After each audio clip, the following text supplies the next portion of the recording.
Hi everybody. Apologies for a slightly shorter episode this month. I have been suffering with a cough that I can't get rid of for weeks, and I'm sick of it, but basically it stops me reading for a prolonged period of time. So regardless, I hope you enjoy the episode, and we'll be back with a normal length one very, very soon. It is 1897. The first editor of Autocar, Henry Sturmey, has just become the first person to drive from John O'Groats in Caithness to Land's End in Cornwall in a Daimler motor car designed to his exact specifications.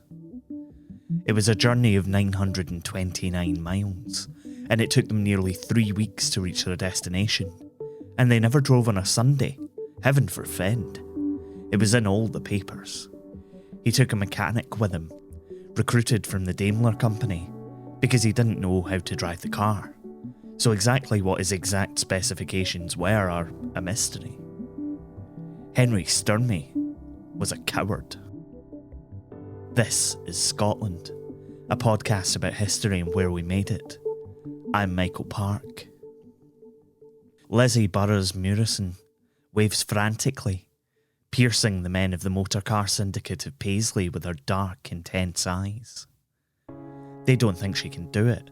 Hell, maybe she can't do it, but she'll be damned if she's not going to give it a right good go.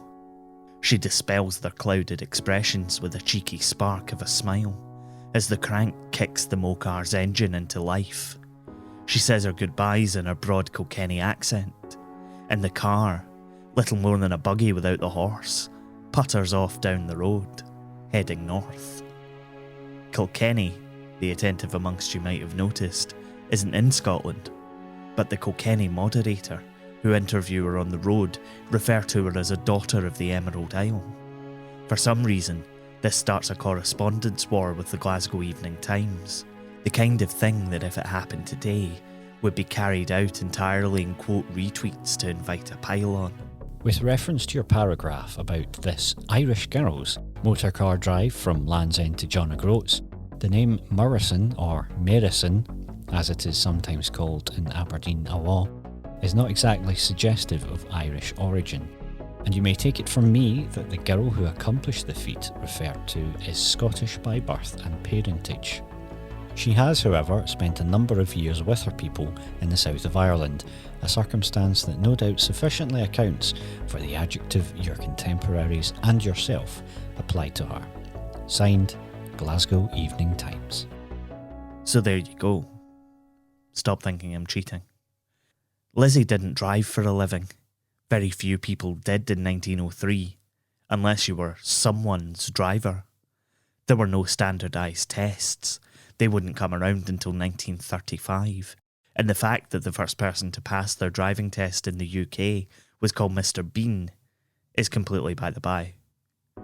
So this gregarious, outgoing woman barely in her 20s, who had driven an Arrow Johnston dog cart a few times while on holiday in Paisley, the 1903 equivalent of taking your pal's Vauxhall Nova for a couple of goes round a car park, hears about the unfortunate luck of the Motorcar Syndicate of Paisley. Over breakfast and the morning paper one day, she reads that the unfortunate representatives have taken their new Mocars all the way down to the Crystal Palace 1,000-mile reliability trial organised by the Automobile Club of Great Britain, only to arrive slightly late and miss the registration. This was a spanner in the works for the syndicate, who had only just recovered from a major fire that had torn through their plant at Kinlachi a couple of years before. If they were unable to prove that their dog cart design was reliable, they'd struggle to shift any cars, and if they struggled to shift any cars, then their business would break down, come to a skidding halt. The wheels would come off. I'm done, I'm sorry. For Lizzie, sitting hundreds of miles away enjoying a nice little break in Paisley, you'd think that that would be that. But within hours she was on a train to London with an idea. She would offer to drive the car part of the way back to Paisley. A wee jaunt. The gentleman of the syndicate said yes, as long as she took the car to Land's End, and drove it to John O'Groats from there. Not as wee a jaunt, but Lizzie was right up for it.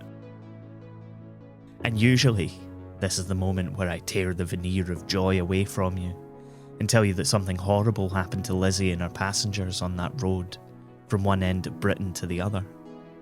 But it didn't. She nailed it.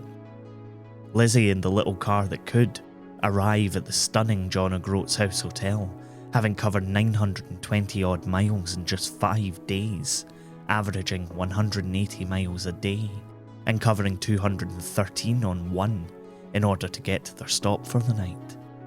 All of this in a car that was completely open to the elements and on roads that were in many cases barely suitable for horses. Lizzie scalp it on through muck and mire, despising wind and rain and, well, fog. She was the first woman to drive from Land's End to John O'Groats, and probably the fastest person to do it, even though she wasn't really trying. And what did she do with all this newfound fame? Nothing. She continued with her holiday. You've been listening to Scotland. It was written and produced by me, Michael Park, and is a production of Be Quiet Media. Additional voices in this episode were by David Allen. The music for every episode of Scotland is by our very own car trouble, Mitch Bain. You can check out more of his work at mitchbain.bequiet.media.